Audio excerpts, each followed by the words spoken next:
Yes, so I was fangirling over Grayson, and he posted that he needed a producer on Instagram, and so I commented, I think 3 or 4 times saying, me, I want to do it, and then I Facebook messaged him, and I texted you.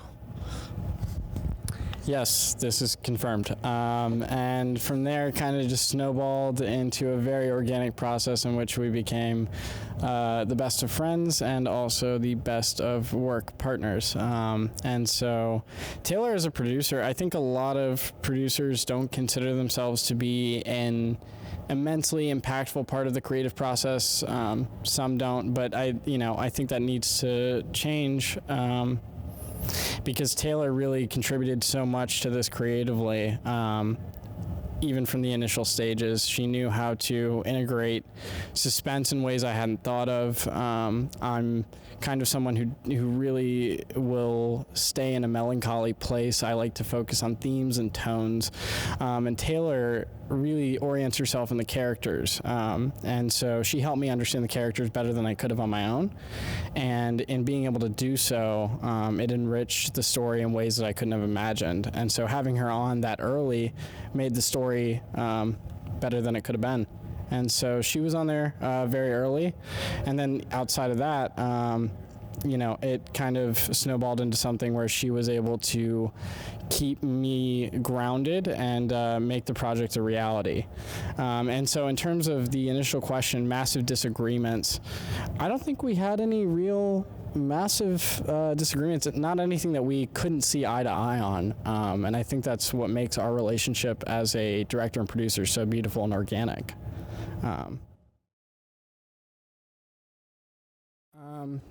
So loaded question. I think a lot of it had to do with expectation versus reality, and that, and I said this during the Q&A, but intention and thinking that you can be doing something so right, but end up doing something so wrong.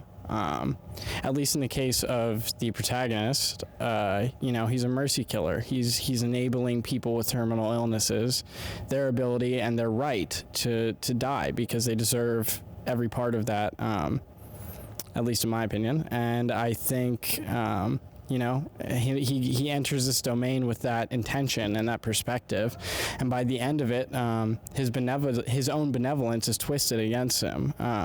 And still, even then, it serves a greater good of the cult and bringing rain to a drought.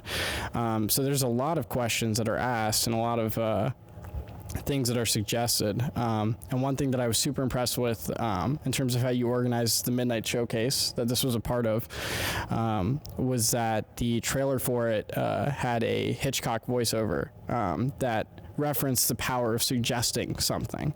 And I think a lot of this was, showing and not telling. I think a lot of it was suggesting things and letting the audience explore it for themselves. And I'm working on a feature right now that I'm in the process of developing that also has a lot to do with medical ethics. And Taylor and I were talking about this earlier, and I don't know why, or I couldn't really piece together why I was so interested in medical ethics. But in terms of my own life experiences and the experiences I've been through, I think it has a lot to do with the fact that, people like doctors often deal with life in their own hands. And I think, I have no direct experience with doctors or medical anything, but in research and exploring that field, I've been able to process a lot of my own trauma and grief with close personal loss in terms of my parents. So I'm very thankful to have been able to do that, and I think this project was a great stepping stone towards that. Taylor, do you wanna add anything in terms of your thoughts on that? Maybe. I think when I joined the project in the early stages, I got to watch Grayson from the outside, explore these questions about grief and morality and what it means to feel responsible for the life of somebody else, even though you might not be. And I think even though it is a horror short and none of us have probably experienced an actual mercy killer, I think it did end up being this cathartic think piece for Grayson, and seeing his gears turn and how he related that to his own experience. And just in terms also of like, I don't want to go too much in detail of how this project was financed, but a lot of it did come from a life insurance policy that I was handed down from the death of my parents. And it's not something I'm necessarily proud of. It's not something I like to talk about, but in a way I feel rewarded by it because I'm infusing the DNA of, the memory of my parents in the film inherently by doing so.